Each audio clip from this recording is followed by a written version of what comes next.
이제 손해배상 책임의 마지막 논점이죠. 옛날에는 영주물이라 그랬는데 그 본문에는 지금도 영주물이라는 단어를 쓰는데 국가배상법이 개정되면서 그 조의 제목을 공공시설 이렇게 바꿨는데 의미가 바뀐 건 아닙니다.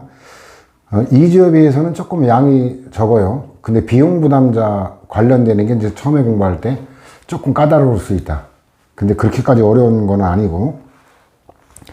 자, 일단 법률의 명시적 규정은 별도라 그랬죠. 도로 명시적 규정이 있죠. 인공곡물 주석은 제가 다루는 거예요. 그 다음에 하천, 자연곡물의 대표, 도로 하천, 이거 외워놔야 돼요. 명시적 규정 두 가지 있다는 거. 그 밖에 공공의 영주물의 설치나 관리의 하자가 있기 때문에, 그래서 영조물이라는 요건, 그 다음에 설치나 관리의 하자, 이 두 요건이에요. 나머지 타인에게 손해발생, 인과관계, 이런 것들이 이주랑 똑같기 때문에 특별할 거 없어요. 그 다음에 민법 758조 공작물 책임이라는데, 영조물이 공작물보다 범위가 넓고 국가면책이 인정이 안 된다는 점에서 피해자에게 유리하다라는 거예요, 국가배상법이. 자, 일단 영조물은 광의 개념이 아까 그 자연곡물까지 포함하죠. 인공적인 거에 한정되지 않고. 근데 공작물은 그 인공적인 거에 한정되는 거예요. 그 다음에 국가면책이 인정이 안 되죠. 근데 그 사용자 책임은 공작물 책임은 점유자가 손해방지에 필요한 주의를 해태는 게을리하는 걸 얘기해요. 게을리하지 아니한 때에는 소유자가 손해를 배상할 책임이 있다라고 돼 있죠. 그 다음에 배상 책임의 요건인데 영조물 설치 관리하자. 영조물에 가는 건데, 이 영조물은 강론의 곡물법 배우면 되게 쉬워요. 근데 강론을 배우지 않는다고 어려울 건 없어요. 이건 공적인 물건을 의미해요. 그 학문적인 의미가, 원래 우리가 영조물의 학문적 의미는 뭐라 그랬어요? 1편에 배웠죠. 인적 물적 시설의 결합체, 그거였는데, 여기는 그런 의미가 아니라 학문적인 의미의 곡물을 얘기하는 공적인 물건. 그 다음 종류 보면 개개물건, 관용차, 차 한 대 두 대 개개물건이죠. 물건의 집합체, 공공시설, 국립도서관 하면 많게는 몇백만 권의 장서와 그 책이 있죠. 부동산이든 동산이든, 부동산은 그 토지 및 그 정착물이라 그래서 이거는 움직일 수 없는 물건을 얘기하고, 동산은 움직일 수 있는 물건이죠. 그 다음에 인공적으로 만든 거 자연곡물, 자유는 자기 소유 줄임말이에요. 타유는 타인 소유 줄임말이고, 소유관계하고 관계없다. 또 용도가 공공용물은 일반 국민이 쓰는 거, 공용물은 행정주체가 쓰는 거, 보존공물은 보존 자체가 물건인 거. 그 다음에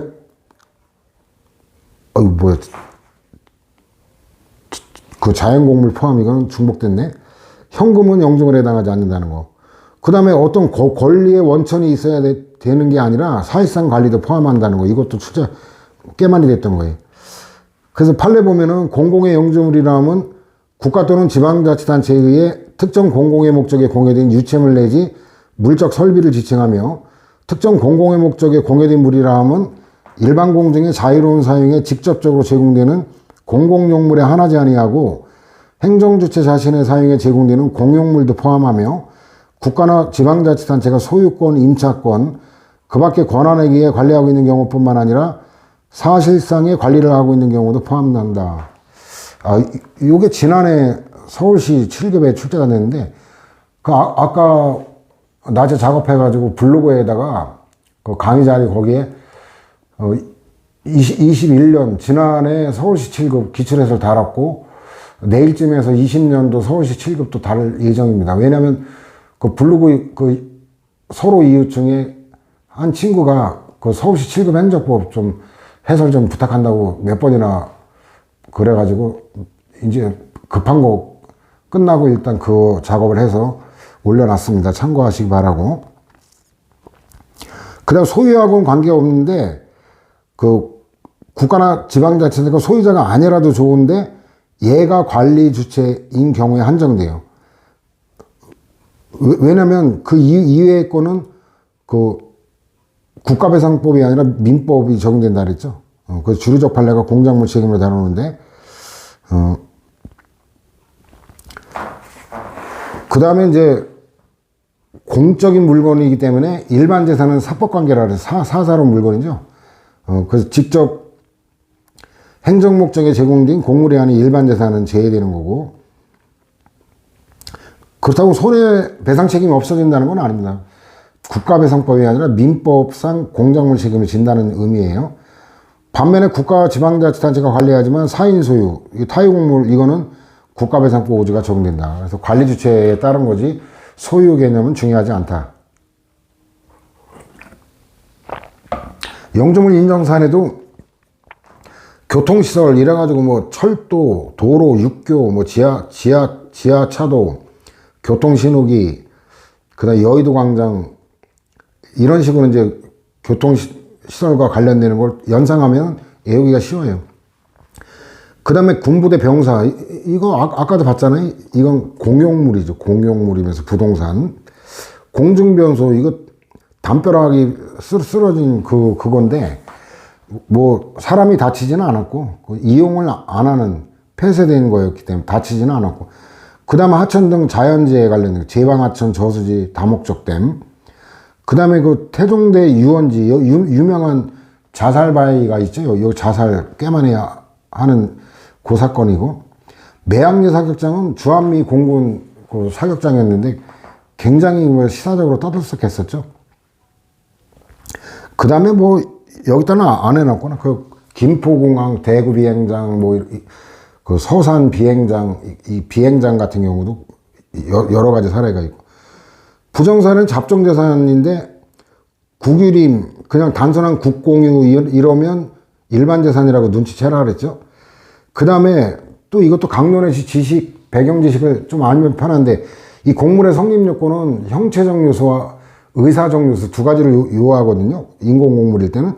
여기는 두 가지를 다 못 갖췄어요. 형체적 요소와 의사적 요소를 둘 다 못 갖춘, 공사 중이며 아직 완성되지 않아 일반 공정에 이용해 제공되지 않는 공무입니다. 이것도 지난해 서울시 7급에 출제됐고, 그 다음에 공용지정, 공용개시라고 하는데 그 법적 성격과 의의 이런 거는 구급 수험생은 알지 못해도 돼요.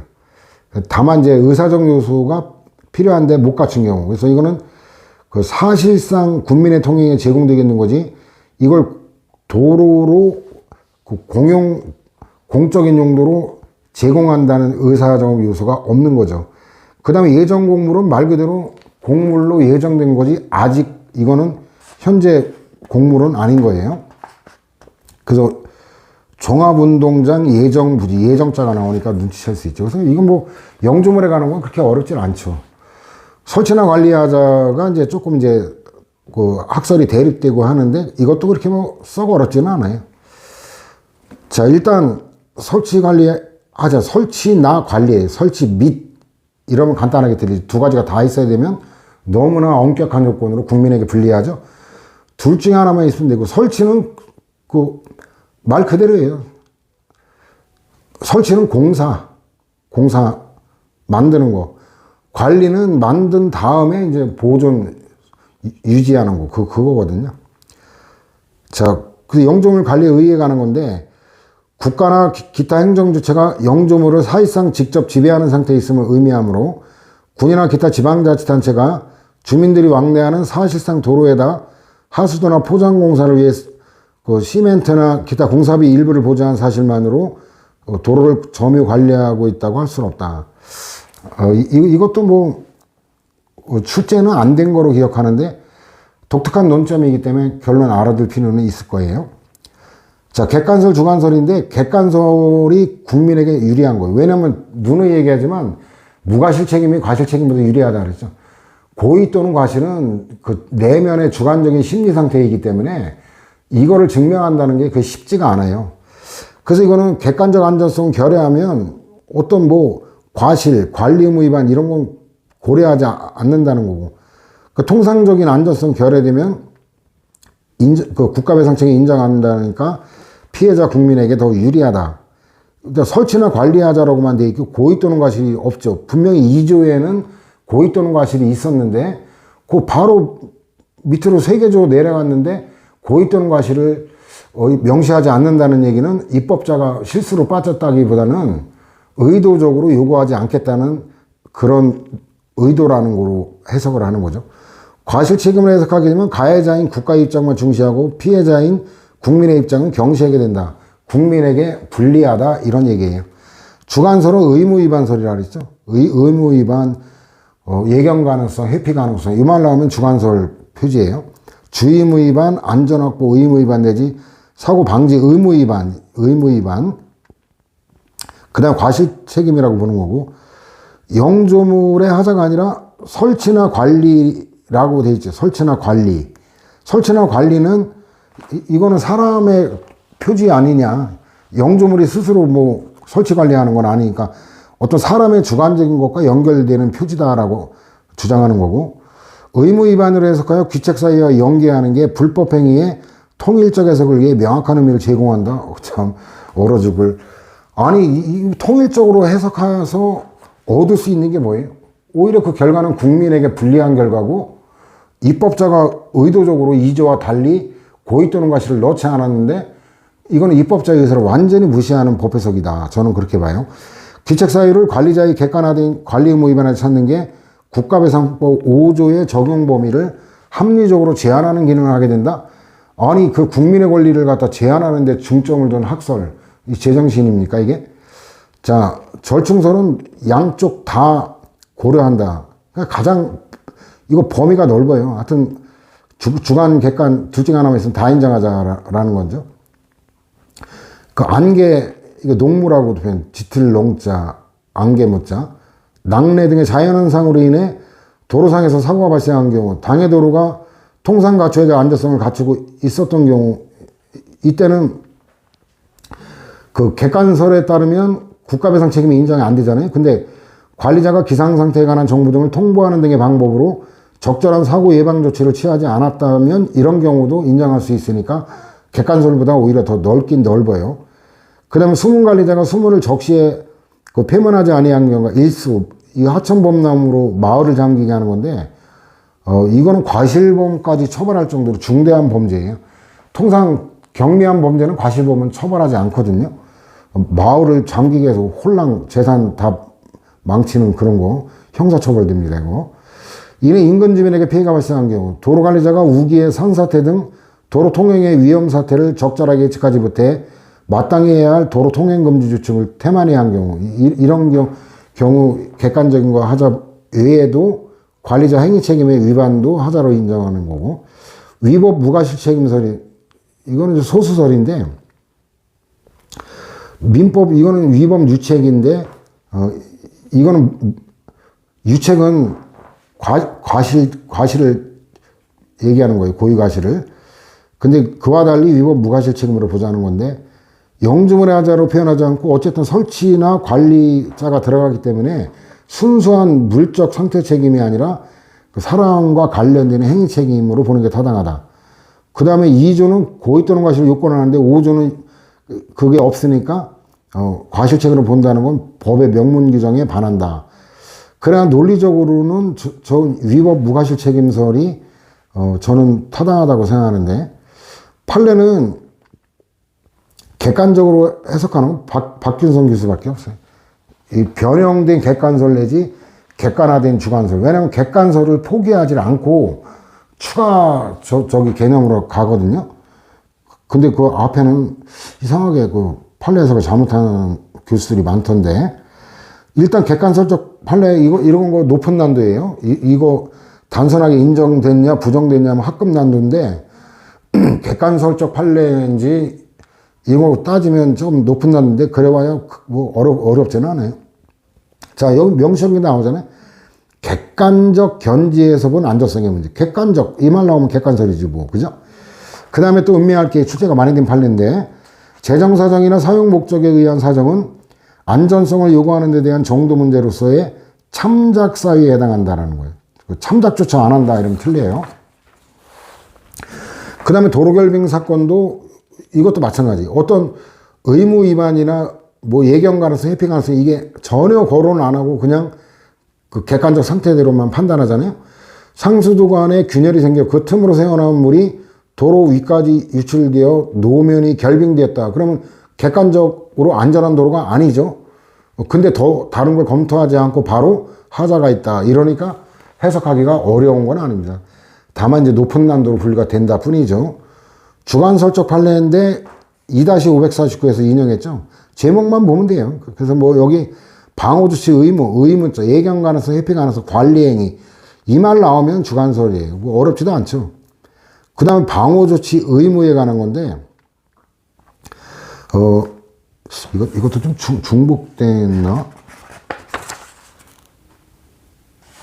전투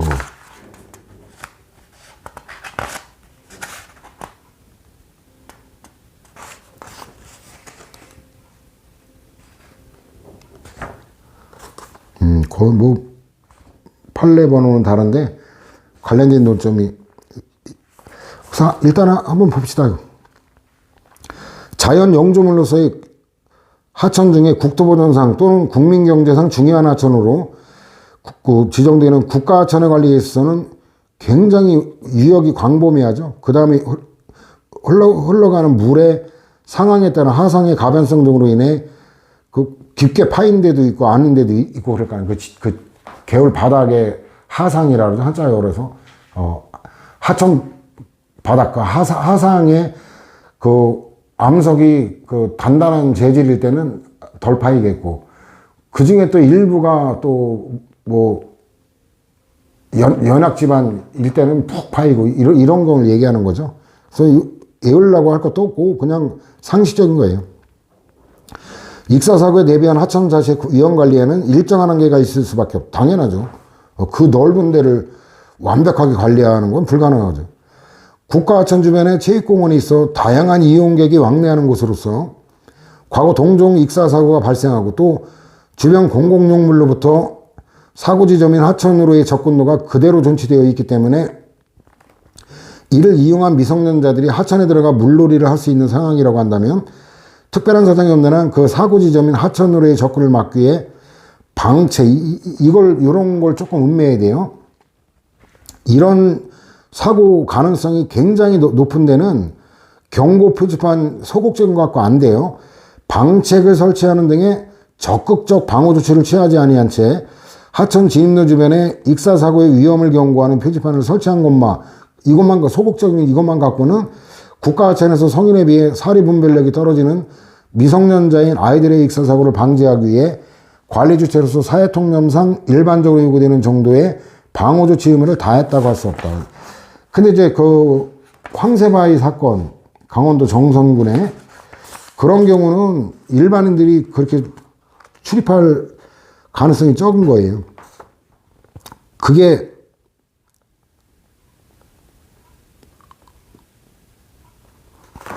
112에 있죠. 112에 그 위에 4번 판례 보면 그 뭐 앞에 거는 판단 기준은 뭐 기준 입장 제약이 난 거고 그 다음에 그 5번이 황사바위 사건이 교회 수련회에 참석하는데 여기는 미성년자지만 대학생들이었거든요. 갑이 하천을 가로질러 수심이 깊은 맞은편 황새바위 위에서 아주 오랫동안 다이빙을 하며 놀다가 익사한 거예요. 기운이 빠져가지고. 갑의 유족들이 하천관리 주체인 지방자치단체 강원도를 상대로 손해배상을 구한 사안인데 그 지방자치단체 손해배상 책임을 인정한 원심 판결에 법리오해의 위법이 있다고 한 사례인데 그래서 이 강원도 정선군 열양면 유천리 소재 흥터 유원지 입구나 유원지를 거쳐 하천에 접근하는 길에 수영금지에 경고 표지판과 현수막 정도 설치했죠. 그런데 또 여기는 국가배상을 부정했단 말이에요. 아까는 그 방책을 세우는 등 적극적인 조치까지 해야 되는 사안이었는데 설치함으로써 하천을 이용하는 사람들의 안전을 보호하기 위해 통상 갖추어야 할 시설을 갖추었다고 볼 수 있고 지방자치단체에게 사고지점에 각별한 주의를 촉구하는 내용의 위험표지나 부표를 설치하는 것과 같은 방호 조치를 취하지 않은 가실이 인정되더라도 익사사고와 상당히 인과관계가 있다고 보기 어렵다. 이거는 그 수심이 깊은데 거기는 그 줄을 이렇게 뭐라고 표현해야 되나? 줄을 출입 못하게 줄을 표시를 해놨고 그러니까 이제 이 대학생들이 어때요? 그 깊은 데로 못 들어가, 거기는 이제 경고 표지판도 다 해놨고, 경시줄이라나? 그것까지 다 돼 있어요. 근데 문제는 뭐냐면 그 상류 쪽으로 올라가서 수심이 낮은 곳으로 거슬러 올라가서 굳이 하천을 건너가지고 그 수심 깊은 데에 있는, 다이빙 하려면 수심이 좀 깊은 데로 가야 되잖아요. 글로 간 거예요. 그래서 그런 경우는 일반적인 게 아니다라고 본 거예요, 판례가. 그래서 요런 거 사실관계를 좀 비교해야 돼요. 여기는 그 다양한 사람들이 쉽게 왕래하는 곳이고, 아까 거기도 흥터 유원지이긴 하지만 그 위험한 곳에는 다 필요한 조치를 했거든요. 그런 사실관계 차이가 있어요. 하자 입증 책임은 뭐 이건 일일이 외울 게 아니라 권리 성립 요건은 원고에게 유리한 거니까 원고가 입증한다 그랬죠. 안전성의 정도는 사람이 하는 일에 완전 무결할 정도를 요할 수는 없겠죠. 통념상 일반적인 정도만 갖추면 통상적인 안전성. 자, 그래서 영주문의 설치 및,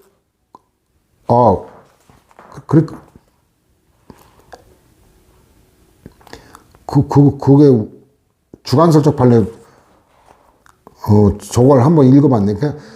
왜냐면, 객관서를 포기한 게 아니에요. 이 주관설이라 잘못 해석하는 교수들 보면, 영주물의 설치 또는 관리하자람은 영주물이 그 용도에 따라 통상 갖추어야 할 안전성, 이게 바로 객관적 안전성이거든요. 그러니까 객관설적 표지를 포기한 게 아니라 이걸 깔고 더 나아가 추가적인 거예요. 그러니까 이거는 순수한 주관설이 아니란 말이에요. 그래서 영주물이 완전 무결한 상태에 있지 아니하고 그 기능상 어떠한 결함이 있다는 것만으로 영주물의 설치 또는 관리에 하자가 있다고 할 수는 없는 것이고, 영주물의 위험성에 비례하여 사회통념상 일반적으로 요구되는 정도의 방호조치 의무, 이런 게 이제 주관설을 가미한 거지, 객관설을 포기하고 주관설로 대체한 게 아니다라는 게 보이죠. 여부를 기준으로 삼아야 할 것이며, 객관적으로와 시간적, 장소적으로 영주물의 기능상 결함으로 인한 손해 발생에 또 과실표지 나오죠. 예견 가능성과 회피 가능성이 없는 경우, 영주물의 결함이 영주물의 설치 관리자의 관리 행위가 미칠 수 없는 상황 아래에 있는 경우, 이때는 하자를 인정할 수가 없다는 거고. 자, 그 다음에 다시 이제 107페이지로 오면, 그 판례의 앞에 부분은 똑같고, 하나가 더 추가됐죠. 이용하는 자의 상식적이고 질서 있는 이용 방법을 기대한 상대적인 안전성을 갖춘 거로 족하다. 저거 하나 더 음미할 거예요. 당연하죠. 전혀 비상식적인 이용. 아까 황새바위 다이빙 사건, 다이빙으로 인한 익사 사건, 그런 경우도 상식적인 이용 방법이 아니었단 말이에요. 굳이 그 위험 경고 표지까지 다 했는데 상류로 거슬러 올라가서 굳이 그 개울을 건너가지고 다시 또 하류로 내려와가지고 굳이 그렇게까지 하는 건 상식적인 이용 방법이라고 보기가 어렵다. 그 다음에 되게 쉬워요. 물자 가자, 기능자 가자인데, 기능자 가자는 그 수인한도, 참을한도, 요새는 이제 한자어를 피하기 위해서 참을한도라고 쓰는데, 그 소음, 악취, 이런 걸 기능자 가자라 그래요. 자, 첫째 판례가 이제 그 기능상 하자도 포함된다는 게 나오죠. 그 안전성을 갖추지 못한 상태, 즉 타인에게 위해를 끼칠 위험성이 있는 상태라면 당의 영주물을 구성하는 물적시설 그 자체에 있는 물리적, 외형적 흥결이나 불비로 인해 그 이용자에게 위해를 끼칠 위험성이 있는 경우, 물적 하자뿐만 아니라 영주물이 공공의 목적에 이용됨에 있어 그 이용 상태 및 정도가 일정한 한도를 초과하여 제3자에게 사회통념상 수인할 게 기대되는 한도를 넘는 피해를 입히는 경우까지 포함된다. 그래서 기능상 하자까지 포함되는데, 그 기준은 종합적으로 고려, 뭐 이런 선투적인 거고, 그 다음에 맨 밑에 줄 보면 불법행위 성립 요건으로서의 위법성은, 이건 상당히 음미할 표지예요. 관련 행위 전체를 일체로만 판단하여 결정해야 하는 것은 아니고, 문제가 되는 행위마다 개별적 상대적으로 판단해야 된다는 거. 밑에 줄로 가면 판단 기준은 유해의 정도가, 유해는 해로움이 있다 이건데, 해로운 정도가 사회생활상 통상의 수인 한도를 넘는 것인지 여부다는 거예요. 기능상 하자는 그 수인 한도, 참을 한도, 요즘엔 참을 한도를 많이 쓰는데, 자, 일단 소음 등을 포함한 공해 등의 위험 지역으로 이주하여 거주하는 경우 이를 손해배상액에 산정해서 감경 또는 면제 사유로 고려해야 된다. 그게 일반론이고 언제 감경이고 언제 면제까지 되느냐가 이제 다음에서 세부적으로 다뤄지고 있죠. 결론은 상식적인 거예요. 그 소음이 엄청나다는 걸 알고도 작정하고 들어갔다. 이럴 때는 면책까지 가능한 거고. 근데 알긴 알았다 하더라도 그 정도까지 심한 것까지는 몰랐다 이러면 감경. 그 상식적 결론이기 때문에 뭐 어렵지는 않아요. 소음 등을 포함한 공해 등의 위험 지역으로 이것도 아마 지난해 서울시 7급에 출제했던 건데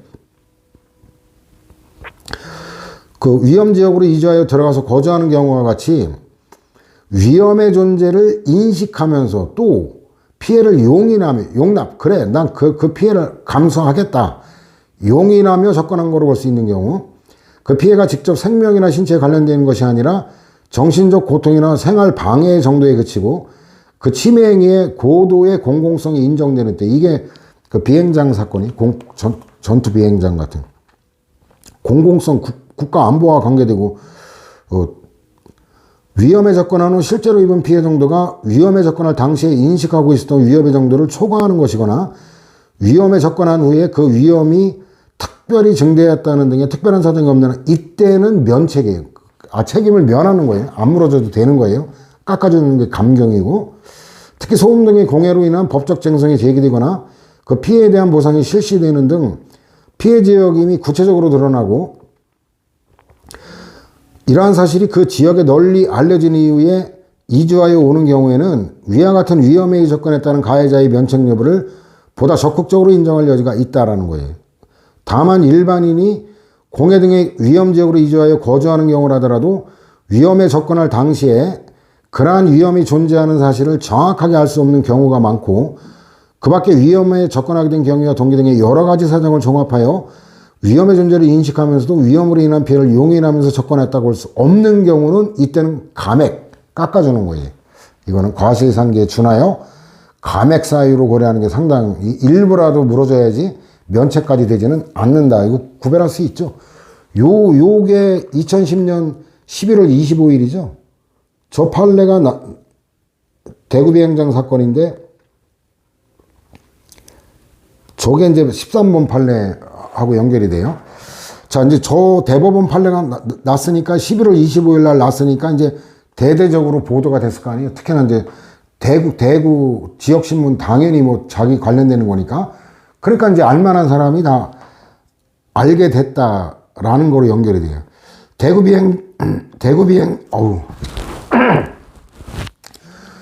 비행장 인근 주민들이 국가를 상대로 항공기 소음 피해에 대한 손해배상을 구한 사건인데 다른 주민들이 제기한 종전소송에서 국가 배상 책임을 인정한 대법원 판결 내용이 그저 아까 11월 25일 대법원 판례 언론 보도 등을 통하여 널리 알려졌다고 보이는 그래도 그 알려질 시간 11월 25일부터 12월 31일까지 충분한 기간이 지난 2011년 1월 1일 이후 전입한 주민들에 대해 손해액의 50%를 감액한 거 이거 적법이다라고 원심을 수긍한 거죠. 자, 그 다음에 다시 돌아오면 하여튼 이제 비행장 사건 다 인정했다고 보면 돼요. 매양리, 김포공항, 그 다음에 이제 공군 전투기 비행훈련장, 이거는 어디 사건인가 모르겠네. 어느 비행장인지 제가 기억이 안 나네. 근데 거기 대지가 유산하는 거, 이런 거. 하여튼 그 비행장 사건은 전차, 사격장, 비행장 이거 나오면 일단 다 인정한다는 거고. 그 다음에 이제 대도시와 그 농촌 지역 소음 정도를 달리 판단하고 어디가 조용할까요? 농촌 지역이 조용할까요? 도시 지역이 조용할까요? 도시 지역은 아무래도 사람들도 많고 여러 가지 자동차, 전철, 여러 가지 생활 소음이 도시가 더 시끄럽겠죠. 그러니까 이 조용한 농촌은 조금만 소리가 나도 굉장히 소음으로 인식이 될 가능성이 높죠. 근데 도시 지역은 워낙 주변이 시끄러우니까 웬만한 소음은 소음으로 인식이 안 되죠. 그죠? 그렇기 때문에 그 판단 기준 숫자까지 뒤틀어 낼 리는 없지만 그런 차이를 반영하고 있다는 정도는 알아둬야 돼요. 충남 보령시 웅천 전투비행장, 이거는 농촌 지역이니까 80웨클 이상이면 바로 인정하는데, 이거 비교할 게 11번 판례 보면 대구는 광역시잖아요. 대구 비행장과 주변 지역의 주민들이 입은 피해에 대한 하자를 인정한 건데, 이거 도시 지역이기 때문에 85웨클 더 소음 기준을 높게 설정하고 있다라는 그 차이만 알아두면 돼요. 뭐 80웨클이 뭔지도 인터넷 찾아가지고 보충 자료 해놓겠는데 뭐 숫자까지 외울 건 아니에요. 그 다음에 10번도 마찬가지. 그 비행장 나오면 뭐 여긴 70 LDN이라는데 뭔지 모르겠어요. 하여튼 뭐 인정을 12번 전차포 사격장, 하여튼 사격장 시간번호 미리 받고, 그 다음에 14번 철도 소음 진동을 규제하는 행정, 이건 조금 음미할 출제 가능성이 높은 거네. 행정법규에 정하는 기준을 넘는 철도 소음 진동이 있다고 그 참을 한도를 넘는 위법한 침해 행위에 있다고 바로 무조건 인정할 수는 없다는 거예요. 철도 소음 진동이 행정법규에서 정하는 기준을 넘는지를 참을 한도를 정하는데 고려하는 거지 무조건 인정하면 안 된다. 요거는 뒤틀어낼 여지가 충분하죠. 그 다음에 그 한우 사육 농장인데 하여튼 아까 돼지든 소든 유산, 사산 뭐 이런 거 나오면 인정한다고 보면 돼요. 그 다음에도 이제 과수원인데 이것도 인정했어요. 매연하고 뭐 제설제 이거로 나무가 죽어버려가지고.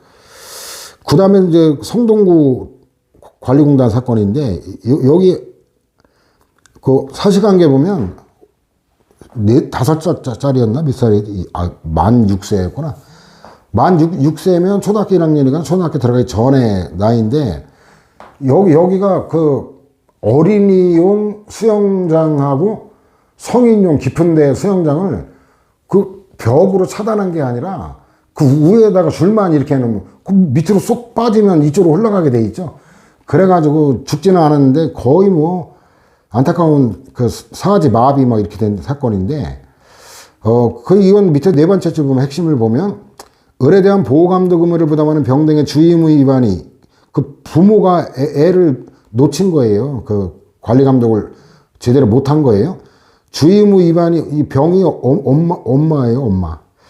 주의 의무 위반이 사고 발생의 공동 원인이 되었더라도 이게 각 공단에 대해 수영장의 설치 보존상 하자로 인한 책임을 인정하는데 장애가 되지 않는다. 이것도 인정한 거예요. 결론은 인정한 건데, 결국 이렇게 되면은 과실상계, 본인만의 과실이 아니라 이 가족의 과실도 아까 봤잖아요, 그죠? 그것도 고려한다고. 그럼 결국 이거는 책임을 부정할 수는 없는 사안이고, 다만 과실상계의 논점하고 연결될 수 있는. 그 다음에 인공곡물과 자연곡물은 또 나눠봐야 된다라는 그 개념이에요. 왜냐면 인공곡물은 사람이 관리하는 거니까 그 직접 책임을 져야 되겠지만, 자연곡물은 자연이 만든 거라 그 특성을 고려해야 된다는 건데, 자, 일단 하천에 관한 건 또 나오죠. 자연 영조물로서의 하천은 원래 이를 설치할 것인지 여부에 대한 선택의 여지가 없고, 이거는 뭐 인간이 운하처럼 인위적으로 만든 게 아닌 자연 하천 얘기하는 거예요. 과거의 홍수 경험을 토대로 하천 관리를 할 수밖에 없는 특질. 요런 표지는 그 계획 홍수위 면책과 관련해 가지고 계획 홍수위로 연결돼요. 117로 가는데,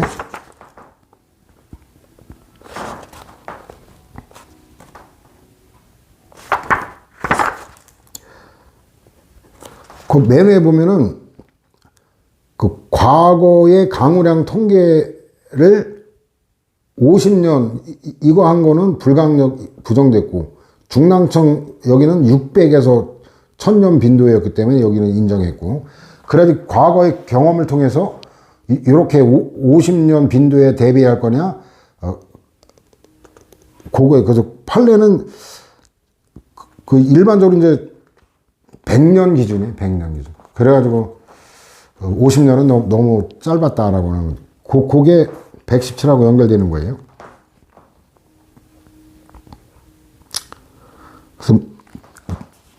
몇 년 정도의 강우량 통계를 갖고 과거의 그 홍수 경험을 토대로 그래가지고 100년 정도의 최대 계획 홍수에 대비할 정도로 재발 발생했는데 범람했다면 그건 면책이 되는 거고, 그보다 짧은 정도로 대비했다면 그건 면책 부정.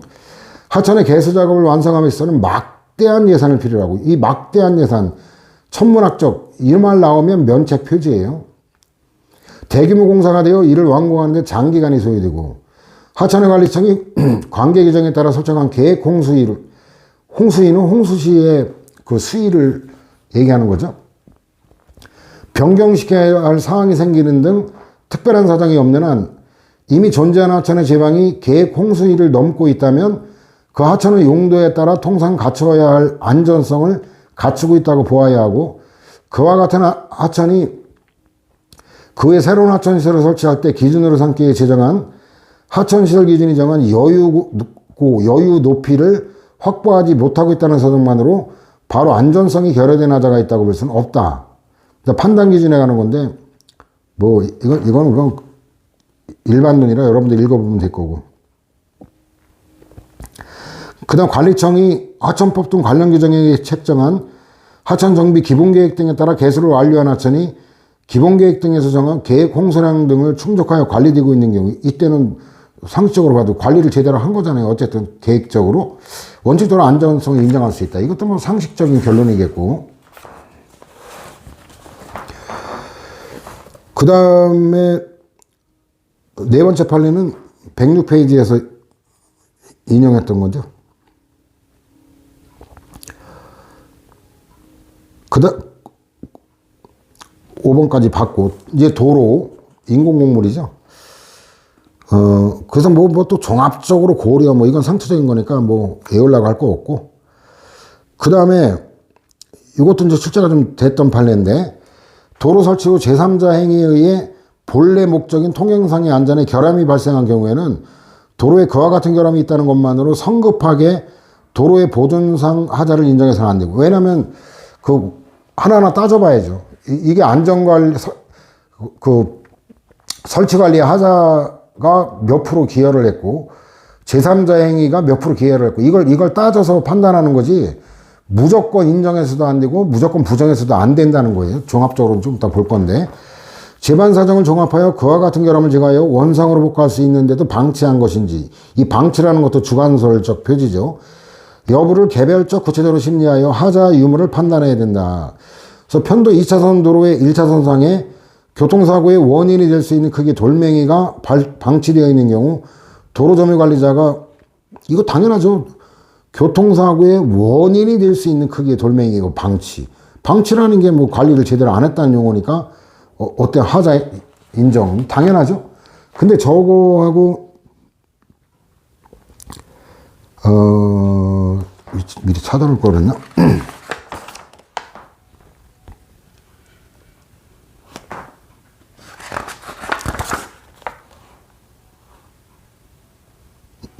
(116하고) 연결을 해야 돼요. 그래서 제3자나 자연적 사실이 개입될 때 무조건 인정해서도 안 되고 무조건 부정해서도 안 된다는 거. 자, 그래서 116에 가면 그 관련 판례 1번에다 이게 112하고 종합해야 돼요. 영조물의 설치 또는 관리상하자로 인한 사고란 영조물의 설치 또는 관리상하자만이 손해발생의 원인이 되는 경우만을 말하는 게 아니고, 이것도 굉장히 음미할 표현이에요. 다른 자연적 사실이나 제3자의 행위 또는 피해자의 행위와 경합하여 손해가 발생하더라도 영조물의 설치 또는 관리상하자가 공동 원인의 하나가 되는 이상 그 손해는 영조물의 설치 또는 관리상하자에 의해 발생한 거라고 해석함이 상당하다. 그러니까 하여튼 이걸 설치적 관리상하자가 있냐 없냐를 따져야 되는 거지, 따지지 않고 아까처럼 무조건 인정해서도 안 되고 무조건 부정해서도 안 된다는 거예요. 그 다음에 또 자연력이 그 기여한 부분, 그 용어가 이 기여라고 하는 거는 국어적 의미로는 긍정적인 거로 쓰이잖아요. 근데 이거는 부정적인 거의 원인이 돼도 기여라고 해요, 법률 용어로는. 그래서 이 법률 용어가 일반적인 국어 뜻과 달리 쓰이는 경우가 많다는 거는 이미 알고 있죠. 그래서 이것도 자연력이 기여한 게 50%였다면 그걸 까고 나머지로 제한해야 된다. 그거예요. 그래서 이 안은 여러분들 읽어보면 될 거고. 다시 돌아올까요?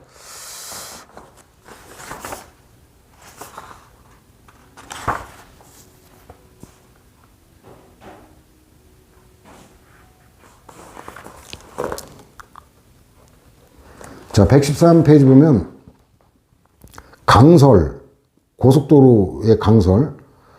그 최저속도 제한이 있죠. 경부고속도로 지금 모르겠네. 한 1년간 바빠가지고 여행도 못 갔더니 옛날에 50km였는데 최저속도 제한이 있는 고속도로의 경우에 있어서는 도로관리자가 도로의 구조나 기상예보 등을 고려하여 사전에 충분한 인적 물적 설비를 갖추어 강설 시 신속한 제설 작업을 하고 나아가 필요한 경우 제때 교통 통제 조치를 취함으로써 고속도로로서의 기본적 기능을 유지하거나 신속히 회복할 수 있도록 하는 관리무가 있다. 이래가지고 이때 적절하게 진입 통제를 안 하는 바람에 고속도로에 차들이 가득 차가지고 제설차가 진입을 못해가지고 그 최장 18시간까지 고속도로에 고립됐어요. 그 중에 임산부도 있었고, 그죠?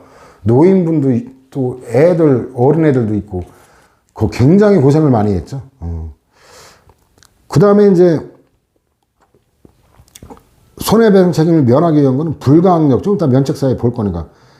불가항력에 의한 것이거나 손해방지에 필요한 주의를 해태하지 않았다는 점을 주장해 입증해야 된다는 거고. 그 다음에 이제 피해자가 운전하던 트럭의 앞바퀴가 고속도로상에 떨어져 있는 타이어에 걸려 중앙분리대를 넘어가 맞은편에서 오던 트럭과 충돌하여 부상을 입었는데 타이어가 사고 지점 고속도로상에 떨어진 거는 사고 발생 불과 10분 내지 15분 전. 이러면 이 정도 짧은 시간밖에 안 지난 걸 방치했다고 보기는 어렵죠. 요거하고 또 같은 유사한 게 7번. U자형 쇠파이프 도로방치를. 이거 대구 달성군. 지금 이제 대구시 통합이 됐죠. 근데 옛날에는 이제 기초자치단체 달성군 농공면 거기 편도 2차선에 그 쇠파이프가 튀겨가지고 근데 여기도 그 33분 내지 22분 전에 피고 운영의 과적 차량 검문소 근무자 교대 차량이 사고 장소를 통과했지만 새 파이프를 발견하지 못한. 그러니까 한 몇십 분 정도 방치한 거 있죠. 그거는 인정 안 합니다. 배상 책임을. 근데 하여튼 하루 이상 방치한 거는 그거는 인정합니다. 하루 이상 방치한 게 이제 광주광역시 폐하수권 더미 도로방치 사건 거기 있는데 그게 123회 있어요. 아 근데 저기는 그 사실관계는 안 해놨구나. 저거는 밤새 방치한 거고 또 트랙터 방치 사건 트랙터 방치 사건은 뺐나?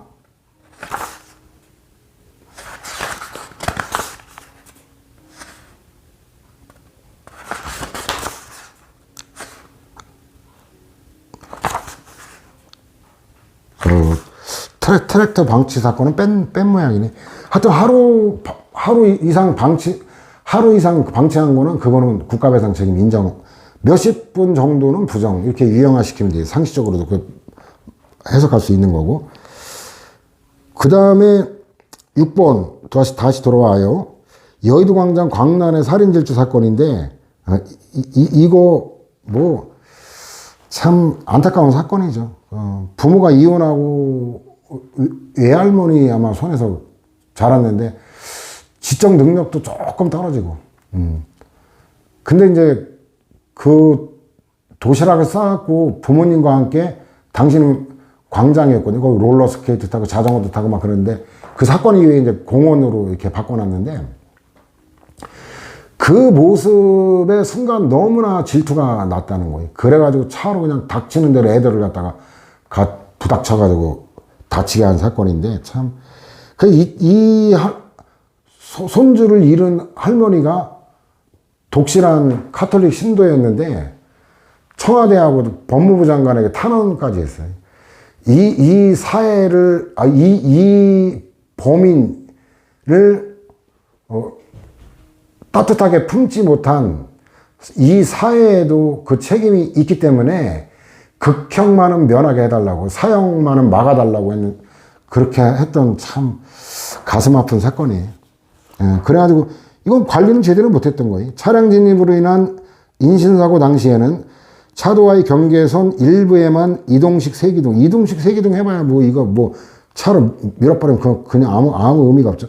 나머지 부분에는 별다른 차단 시설물이 없었으며 경비원도 없었던 것은 평소 시민의 휴식 공간으로 이용되는 여의도 광장이 통상 요구되는 안전성을 결여하고 있었다 인정한 거고, 노면의 흠도 이것도 뭐 길이가 1.2m, 폭 0.7m 엄청난 거죠.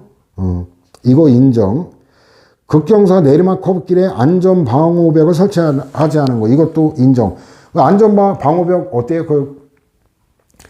그 폐타이어 있죠? 폐타이어 갖고 이렇게 해서 충격 완화시켜야 돼. 이게 급격히 내리막길에 딱 갑자기 막 꺾이는 그 대표적인 도로가 춘천에서 양구 가다 보면, 지금 이제 터널이 뚫리고 나서는 한 번도 못 가봤는데, 그 터널 뚫리기 전에는 진짜 저도 차 완전 뒤집어지는 줄 알았어요. 그냥 막 내리막길이라 급가속을 안 해도 막 가속도가 막 붙는데, 이게 180도 꺾어질 줄 몰랐죠. 그냥 이 정도로 꺾어질 줄 알았는데, 이게 뭐 여기 180도로 이렇게 꺾어지는 거예요.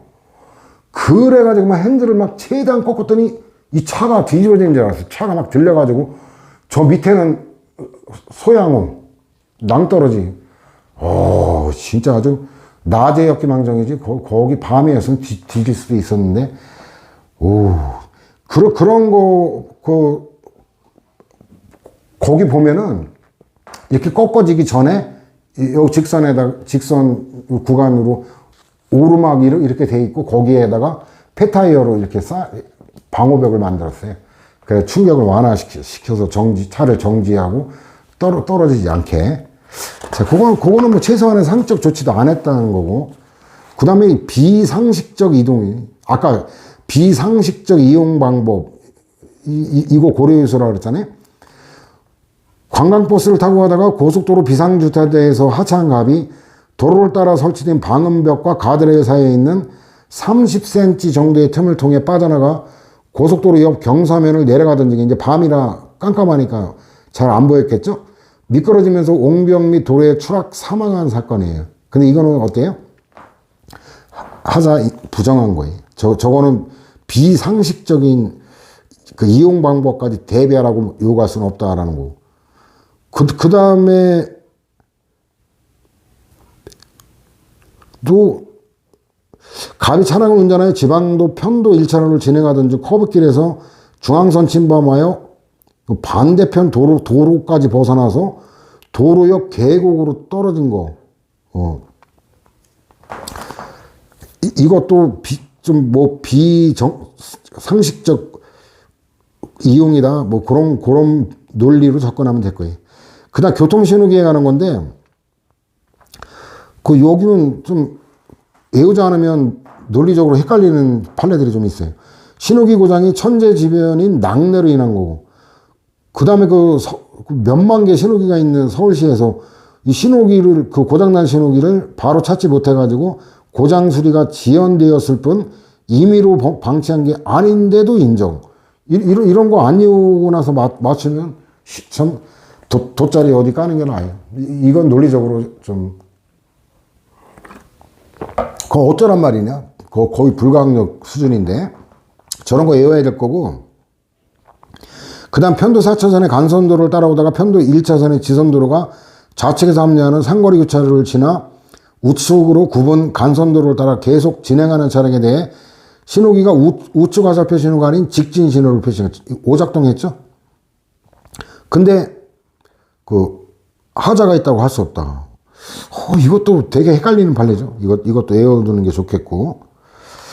차로의 진행 방향 신호기의 정지 신호가 단선으로 소동되어 있는 상태에서 그대로 진행하다가 다른 방향의 진행 신호에 따라 교차로에 진입한 차량과 충돌한 경우, 이때는 인정할 수 없죠. 이거는 안 이어도 상식이죠. 왜냐면 내가 가고자 하는 방향의 신호만 고장난 거예요. 그럼 교차로인데 다른 차 오는지 좌우 왼쪽 먼저 살피는 거죠, 항상. 왼쪽에 차가 오나 보고 없을 때 오른쪽에 차가 오나 또 보고 이렇게 통과를 해야 되는 거지. 아니 뭐 신호등 고장났다고 잘 됐다 그냥 좌우 돌아보지도 않고 그냥 내질러요? 이거는 이 운전자 잘못이라고 봐야죠. 가변차로 이것도 처제가 여러 번 된 게 이것도 안 보고 맞추기가 어려워요. 이것도 외워둬야 돼요. 가변차로에 설치된 두 개의 신호등에서 서로 모순되는 신호가 들어온 오작동이 발생했고, 그러면 이쪽도 직진이고 저쪽 차선도 직진으로 잘못 나온 거예요. 근데 이게 봐요. 왜 헷갈리냐면 고장이 현재 기술 수준상 부득이한 거라고 가정은 그럼 불가항력이잖아요. 그것만 갖고 예견 가능성, 회피 가능성이 없다고 할 수 없다. 이것도 외워둘 수밖에 없을 거고. 그 다음 보행자 신호기가 고장난 횡단보도상에서 교통사고가 발생한 상황인데 적색등의 전구가 단선되어 있었던 보행자 신호기는 용도에 따라 통상 갖춰야 될 안전성을 갖추지 못한 관리상 하자가 있다라는 거. 이거는 어느 정도 뭐 상식적인 거라고 봐야 되고. 그 다음에도 또 비상식적인 이유. 고등학교 3학년 학생이 학교 건물에 3층 난간을 넘어 들어가 흡연을 하던 중 실족하여 사망한 경우. 이거 부정이죠. 누가 그와 같은 이례적인 사고가 있을 걸 예상하여. 그죠? 그러니까 이건 비정상적이고 비상식적인 이용. 타인 손해발생 똑같아요. 위자료 인정되는 것도 똑같고 상당히 인과관계 똑같아요. 자, 그 다음에 그 상당히 인과관계 판례는 미리 봤죠. 면책사인데 책임 면제 줄임말이 면책이에요. 그래도 통상적 안전성을 갖추었는데도 발생한 불가항력으로 이제 이거는 인간으로 예견할 수 없거나 예견할 수 있어도 도저히 회피할 수 없는 그런 거. 그 천재지변하고 재정사정 두 가지가 그러는데 천재지변은 그 비와 눈 이 특성이 다르죠. 비는 한 번 내리면 하구로 빠져나갈 때까지 몇백 킬로에 걸쳐서 영향을 지속적으로 줄 수 있죠. 그러니까 여기는 제방 관리를 제대로 해야 될 필요가 있어요. 근데 눈은 어때요? 눈은 그냥 내렸다가 얼마 지나면 또 녹아 없어지는 그 성질이잖아요. 그러니까 눈을 막기 위해서 뭐 제방 같은 그런 시설물을 설치하기를 기대하는 거는 좀 어렵죠. 그래가지고 이거 하여튼 계획 홍수위 그 계획된 최고 홍수시의 최고 수위를 계획 홍수위인데 100년 기준이에요. 그래서 50년 빈도 이건 부정이에요. 이거 충북 미원군 사건 지금 청주시로 통합이 됐는데 그 주부 실종 사건이고 600에서 1000년 빈도 이거는 이제 중랑천 범람 사건인데 자 그래서 아까 이건 미리 봤죠. 예. 그 다음에 강설 이거는 특수목적도로 거기는 그 면책 부정이에요. 적설지대에 속하는 지역에도 적설지대는 뭐예요? 눈이 쉽게 안 녹는 거. 제설을 안 하면 다음에 봄까지 막 쌓이면 대관령, 한계령, 미시령. 지금 미시령은 터널 뚫어놨죠, 그죠? 그래가지고 그런 데는 뭐 제설 안 하고 어때요? 뭐 불가항력 인정할 수가 없죠. 최저 속도 제한이 있는 고속도로. 이 특수목적도로는 부정. 기타 일반 도로 그 긴 도로를 다 완벽하게 제설하라고 기대하기는 어렵잖아요. 상식 갖고 결론이 나죠. 적설지대에 속하는 지역의 도로라든가 최저속도 제한이 있는 고속도로 등 특수목적을 갖고 있는 도로가 아닌 보통 일반의 도로, 이거는 위험에 대면하여 도로를 이용하는 통행자 개개인의 책임을 확보해야 된다. 그 다음에 아까 그 폭설이 예보됐는데 진입 통제를 안 해가지고 고속도로에서 장시간 고립된 경우 당연히 인정했죠. 재정사정인데 이거는 뭐 학설은 대립. 근데 판례는 통상적인 거는 참작사에 불과하다는데 막대한 이 말 들어가면 인정하기 때문에 이것도 어렵지 않아요. 그래서 아까 봤죠? 이거 객관설적 판례라고 해서. 천문학적인 그 강설 여기 도로 자체 융설은 눈을 녹이는 걸 융설이라고 하죠. 융설 설비를 갖추는 거는 현대 과학기술의 수준이나 웃기는 얘기. 과학기술 수준 갖고는 되게 쉬워요. 여기다 전기 구리선 깔아놓고 하면 돼요. 다만 전기료가 천문학적인 돈이 나오겠죠. 지금 이런 거 한남대교 북단 있죠. 거기 그 20m인가 설치되어 있어요. 그래가지고 거기다 이제 눈이 예상되면 그 열선을 갖다가 전기를 연결해가지고 이제 가열시키면 눈이 그 녹지하고 얼지를 않고 녹아서 사라지는 거예요. 근데 고려대학교도 거기 그 안암 캠퍼스 본교 거기 캠퍼스 서쪽에 이제 정경대가 있는데 거기가 아주 굉장히 급경사 구간인데 거기도 열선을 깔았다고 그러더라고요. 들었는데 대신 전기료가 무지하게 되는 거지. 아니 뭐 기술 수준 6개 대법관들 보면 영감들 확인도 안 하고 무슨 얼어죽을 그 돈이 문제예요. 기술 뭐 구리선을 갖다가 아스팔트에다 구리선 넣고 아스팔트 포장하면 간단한 걸 기술 수준 얼어죽을. 하여튼 이 아저씨도 재미난 영감들도 많아요. 재정사정이면 사실상 불가능. 하천도 마찬가지죠. 개수 작업을 완성하면 있어요. 아까도 봤죠. 막대한 예산을 필요하고 장기간 소요 뭐 이런 거. 2조와 5조의 경합인데 이거는 1-221인데 경합은 양립 가능하다는 거예요. 양립 가능한 거지 이중으로 뭐 청구할 수 있다는 건 아니고 두 요건이 다 충족되면 둘 다 주장할 수 있다라는 거예요. 이중으로 주장해서 두 번 받아먹을 수는 없는 거고.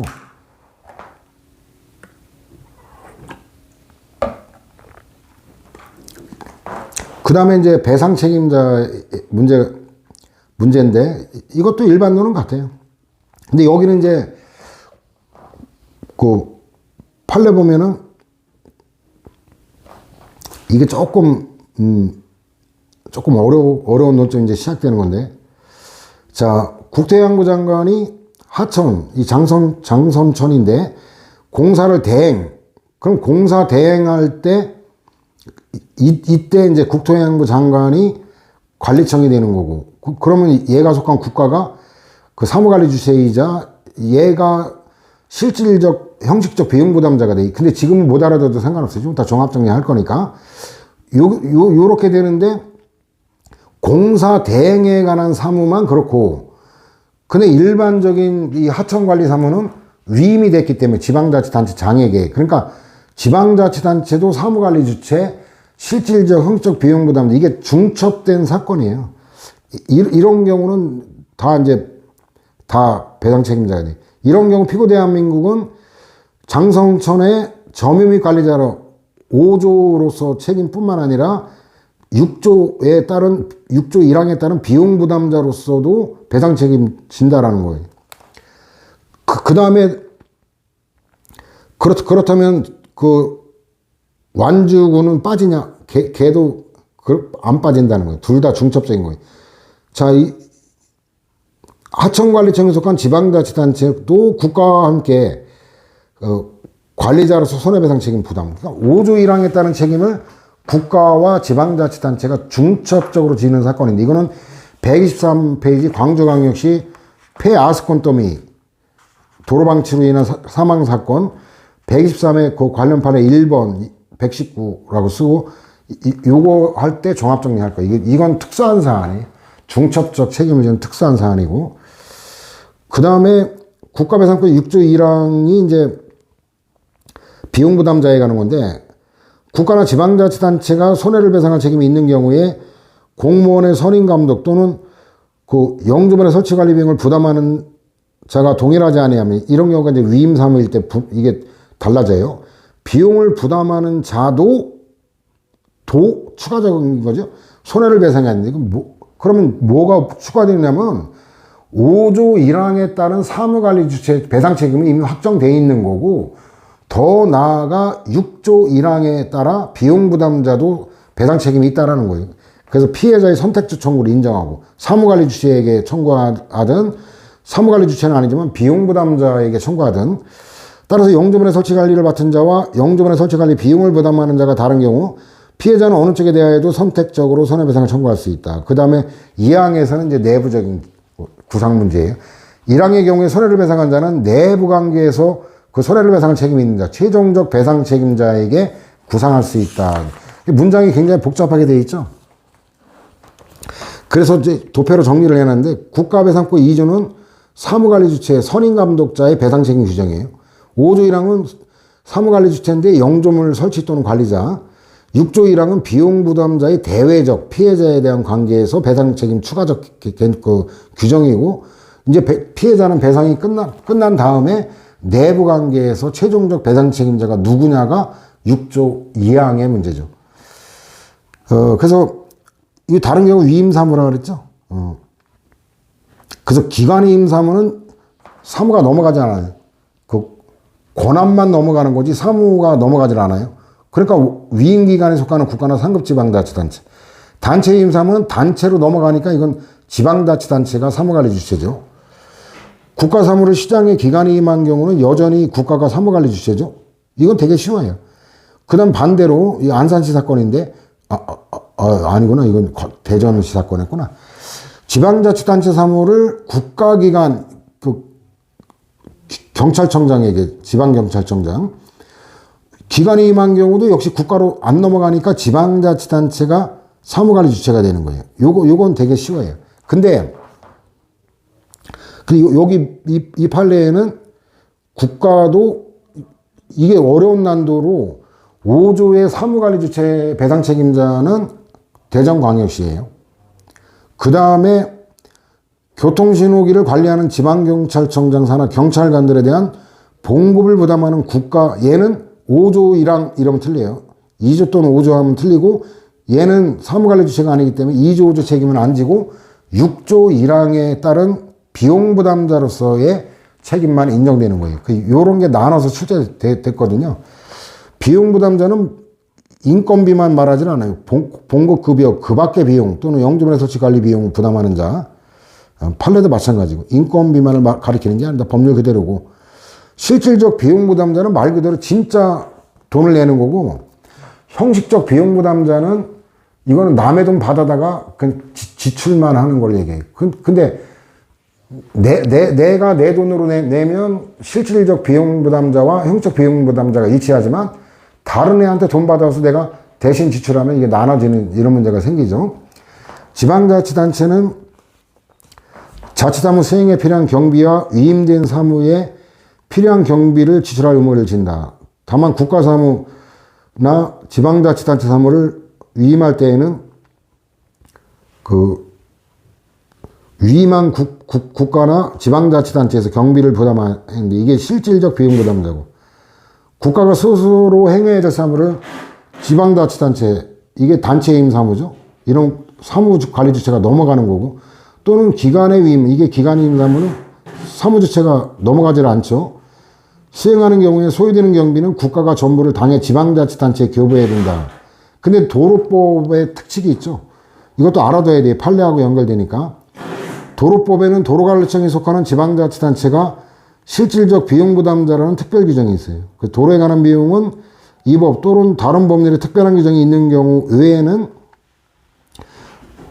도로관리청이 그 도로에 관한 건 국가가 부담하고, 그 밖에 도로에 관한 것은 그 도로관리청이 속해 있는 지방자치단체가 부담하도록, 이거 사무관리 주체가 아닌데도 실질적으로 돈을 내라는 특별 규정, 도로법이 있다는 걸 알아둬야 돼요.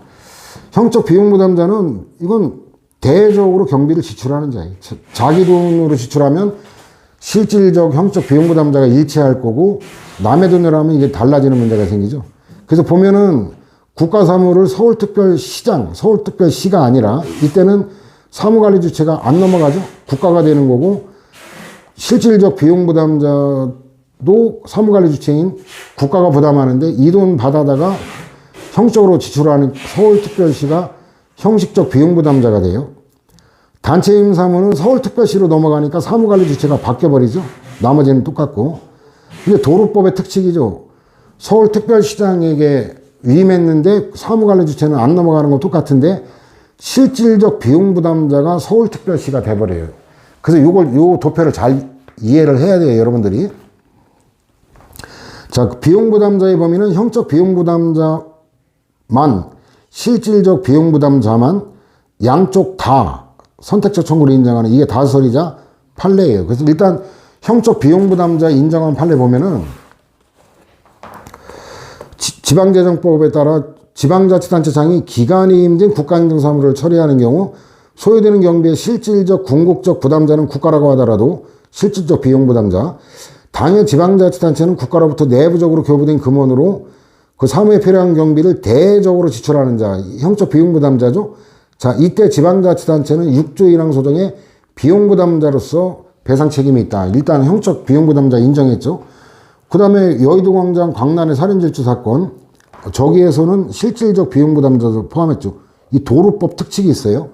이 서울특별시 도로인데 그 영등포 구청 장에게 기간이임된 거예요. 근데 도로에 관한 비용은 국토교통부 장관이 관리한 도로 이외의 거는 관리청에 속하는 지방자치단체 부담으로 되어 있죠. 그러니까 여의도 광장의 관리 비용 부담자는 위임된 관리 사무에 관한 관리를 위임받은 영등포 구청장에 속한 영등포구가 되는 거예요. 이게 서울시 도로이기 때문에 사무관리 주체는 기관이임이기 때문에 서울특별시가 사무관리 주체. 그 다음에 실질적 비용 부담자, 형식적 비용 부담자 6조 1항에 따른 책임은 영등포구가 지게 되는 것이고.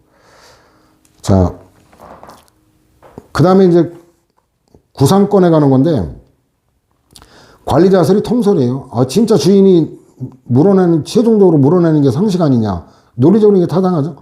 비용 부담자 설이, 논리적으로는 좀 문제가 있어요. 그래서 논거 보면은, 책임의 원칙에 비추어 원래 주인이 물어야 되는 거 아니냐, 그거예요. 손해를 방지할 수 있는 위치에 있는 자인 선임 감독자가 궁극적 배상 책임자여야 그게 책임 원칙에 맞는다는 거죠. 책임 있는 자에게 책임의 정도에 맞는 걸 요구하는 게 책임 원칙이잖아요. 관리자에게 배상 책임을 부담시키는 게 공무원의 직무상 주임으로 환기시킬 수 있다는 점. 그럼 자기가 감독 책임을 다 하니까. 실질적 비용 부담자 관리 비용에는 손해배상금이라는 이상시 비용은 포함되어 있지 않다는 점. 통상적인 관리 비용만 포함되는 거지. 사무 또는 영주물의 관리로 인해 이익을 보는 자는 그로 인해 발생하는 사고로 인한 손해배상 책임도 부담해야 공평하다는 점이죠. 비용 부담자설의 논거는 이거는 평상시 그것만 해야 손해배상금도 당연히 포함되는 거죠. 그러니까 얘가 물어야 된다. 국영공비사업은 국가경영 지방자치단체 비용부담 사업인데 이건 양쪽이 이해관계가 밀접하게 관련되니까 그 비용부담자에게 부담해도 지도 관련되는 거니까 억울하지 않다라는 거죠. 그 다음 공동부담의 경우 관리자 간의 부담 비율을 정하는 것보다는 그 배상의 분배가 객관적으로 용이하다라는 거죠. 기여도설은 그 손해 발생에 기여한 정도에 비례해서 해야 된다는 거예요. 그 몇 대 몇으로. 근데 이거는 몇 대 몇, 이거를 갖다가 따지는 게, 그게 객관적으로 따지는 게 쉽지가 않죠. 종합설은 그냥 다 여러 가지 그냥 다 고려해야 된다는. 판례는 기여도설을 따른 판례, 관리자설에 따른 판례로 나눠지는데, 이게 아까 119에서 인용했죠? 이거는 특수한 사건이에요. 근데 이것도 포장공사 대행난 사건이에요. 그래서 광역시가 점유관리하던 그 일반국도 중 일부 구간의 포장공사를 국가가 대행하여 광역시의 도로관리를 이관하기 전에 교통사고가 발생한 경우 광역시가 도로점유자 관리자 또 도로법 특칙상 도로관리 비용의 실질적 형적 부담자로서 책임이 있고, 이게 엉터리 판례예요. 아까 우리가 봤지만 국도관리를 국토교통부 장관이 그 광주광역시장에게 기간이 임한 거예요. 이러면 사무관리 주체가 넘어간다 그랬어요? 안 넘어간다 그랬어요? 안 넘어가잖아요. 광주광역시가 그 사무관리 주체다라는 건 이건 완전히 마시간 판례예요. 여기서 꼬이니까 결론도 망가진 건데, 이거는 이례적인 판례라기보다는 엉터리 판례라고 평가하는 게 더 정확한 평가고, 여기서 착각을 한 거고. 국가는 도로 점유자 관리자 맞죠? 기간이임이기 때문에 사무관리 주체가 안 넘어가요. 그 다음에 관리사무기술자, 그 다음에 포장공사에 관한 한 국가 돈을 냈기 때문에 포장공사 비용 부담자로서 책임이 있다. 이와 같이 광역시와 국가 모두가 도로점유자 관리자. 여기가 이게 잘못된 표현이다. 광주광역시는 6조 1항 이외에는 여긴 될 수가 없는 거예요. 근데 이걸 착각해서 비용 부담자 책임은 중첩적으로 지는 특수한 사안이라고 착각을 해버리니까 광역시와 국가 모두가 국가배상법 소정에 궁극적으로 손해를 배상할 책임이 있는 자다. 그래가지고 결국은 분담 비용 재반 사정을 종합하여 결정한다. 그래가지고 기여도에 따라 나눴거든요. 저건 엉터리 판례죠. 정상적 판례가 안산시 교통신호기 사건이. 그래서 이거는 안산시 사무회, 원래 지방자치단체 사무회, 안산시가 사무회 간의 선임감독자, 5조 1항에 따른 배상 책임자, 그 다음에 신호기 설치 관리 비용을 그 실질적으로 부담하는 비용 부담자 지위, 실질적 비용 부담자도 6조 1항, 그러니까 안산시는 5조 1항과 6조 1항의 책임을 중첩적으로 지는 거고, 피고인 국가는 단지 그 소속 경찰 공무원에게 봉급만을 지급하고 있을 뿐이므로 원고와 피고 사이에서 이 사건 손해배상의 궁극적 책임은 전적으로 원고인 안산시에가 있다. 이거 보충 자료로 정리를 해놨죠. 사무관리 주체는 안산시, 실질적 비용 부담자도 안산시, 형식적 비용 부담자는 대한민국, 최종적 배상 책임자는 안산시. 이게 순리적인 판례거든요. 이게. 그 다음에 시가 국도의 관리상 비용 부담자로서 책임을 지는 경우 6조 2항의 규정을 들어 구상권자인 공동불법행위자에게 대항할 수 없다. 그래서 이거는 국가배상법 6조 2항 규정은 도로관리 주체인 국가와 비용을 부담한 경제주체인 시 상호 간에 그 내부적으로 구상 범위를 정하는 데 적용될 뿐이지, 이 국민하고 관계에서 이거를 갖다가 적용되는 게 아니다라는 건데, 이것도 안 보면 맞추기 어려운 판례죠. 그 다음에 이제 손해 원인에 대한 책임자에 대한 구상, 그 다음에 뭐 구상에 관한 건 뭐 개념 다 아니까 이제 읽어보면 됐고, 배상 범위, 뭐 양도 압류 금지, 이거는 똑같아요. 자, 이렇게 해서 드디어 손해배상 마무리했죠. 이제 손실보상에 관한 건데, 손실보상도 7급 수험생은 강론에 가면 공용부담법, 거기에 또 더 상세한 걸 배우고, 헌법에 가면 헌재결정 쏟아져요. 엄청나게 많아요. 그래서 좀 암기 부담이 조금 있다라고 생각하면 돼요. 7급 수험생은. 자, 오늘은 여기서 마치겠습니다. 수고 많았습니다.